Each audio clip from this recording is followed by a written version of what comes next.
ತಲೆದಂಡ ಆದ್ರೆ ಸೋಲ್ತೀವಿ ಅಂತ ನೀನು ಹೇಳು. ನಿನ್ನ ಪ್ರಕಾರ ಯಾರು ಸೋಲ್ತೀವಿ ಅಂತ ಯಾರು ಹೇಳಿದವರು? ಸರ್, ನಿಮ್ಮ ರಾಜಕೀಯ ಕಾರ್ಯದರ್ಶಿ ಸಿಎಂ ನಿಮ್ಮ ರಾಜಕೀಯ ಕಾರ್ಯದರ್ಶಿಯವರು ಕೂಡ ರಾಜೀನಾಮೆ ಕೊಡ್ತಾರೆ ಅನ್ನೋದು ಸಾಕಷ್ಟು ಒಂದು ಸುದ್ದಿ ಹರಡಿದ್ರು. ಅದು ಇನ್ನೂ ಕೊಟ್ಟಿಲ್ಲ, ಕೊಡ್ಬೋದು ಅಂತ ಅಂದ್ಕೊಂಡಿದ್ದೀನಿ ನಾನು. ಸರ್, ಫಲಿತಾಂಶ ಬರೋಕ್ಕೂ ಮುನ್ನವೇ ಸಾಕಷ್ಟು ಒಂದು ಚರ್ಚೆ ಆಗ್ತಾ ಇರುವಂಥದ್ದು ಸರ್. ಕಾಂಗ್ರೆಸ್ ಈಗ ಅಲ್ಲಿ ಇನ್ನೂ ಫಲಿತಾಂಶನೇ ಬಂದಿಲ್ಲ. ಕೇಳಪ್ಪ, ಇಲ್ಲಿ ಹೈಕಮಾಂಡ್ನಿಂದ ಸೆಕ್ರೆಟರಿ ಇನ್ಚಾರ್ಜ್ ಇದ್ದರು. ಅಲ್ಲಿ ಈ was incharge of the Davanagere by election. ಅವರು ರಿಪೋರ್ಟ್ ಮೇಲೆ ಕ್ರಮ ತಗೋತಾ ಇದ್ದಾರೆ.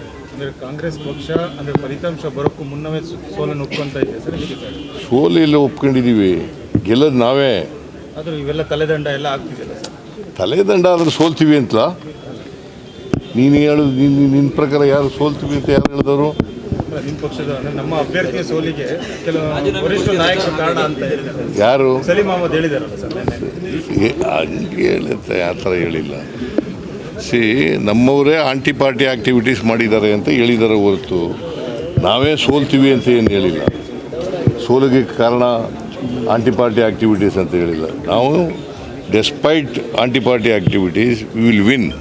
ಸರ್, ಮಲೆನಾಡಲ್ಲಿ ದೊಡ್ಡ ಸಮಸ್ಯೆ ಇರುವಂಥದ್ದು ಸರ್. ಅರಣ್ಯ ಇಲಾಖೆ ಹಕ್ಕುಪತ್ರಗಳಿಗೆ ಅನುಮತಿಯನ್ನು ಕೊಡಲ್ಲ. ಅದೇ ಮಲೆನಾಡು ಭಾಗದಲ್ಲಿ ರೆಸಾರ್ಟ್ಗಳಿಗೆ ಬೇಕಾಬಿಟ್ಟಿಯಾಗಿ ಅನುಮತಿ ಕೊಡುತ್ತೆ. ಮೇಲ್ಭಾಗದಲ್ಲಿ ಈಜುಕೊಳ ನಿರ್ಮಾಣ ಮಾಡಲಿಕ್ಕೆ ಕೂಡ ಅವಕಾಶ ಕೊಡುತ್ತೆ. ಅಂದರೆ ನೀವು ಶೋಷಿತರ ಪರವಾಗಿದ್ದೀರಾ, ಆದರೆ ಹಕ್ಕುಪತ್ರ ಕೊಡಲಿಕ್ಕೆ ಅರಣ್ಯ ಇಲಾಖೆ ಅನುಮತಿ ಕೊಡಲ್ಲ. ನಾನು ಮೀಟಿಂಗ್ ಮಾಡ್ತೀನಿ ಅದ್ರ ಬಗ್ಗೆ.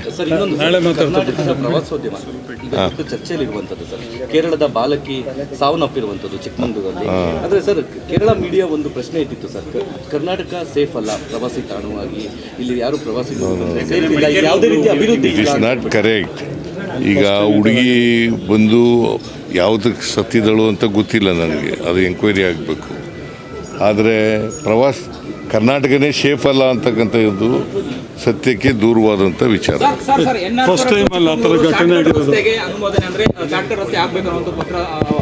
ಹೌದು, ಅಗಲೀಕರಣ ಆಗಬೇಕು ಅಂತ ಅದಕ್ಕೆ ಈ ಸಾರಿ ಮಂಜೂರು ಮಾಡಿದ್ದೀವಿ, ದುಡ್ಡು ಕೊಟ್ಟಿದ್ದೀನಿ, ಅದಾಗತ್ತೆ.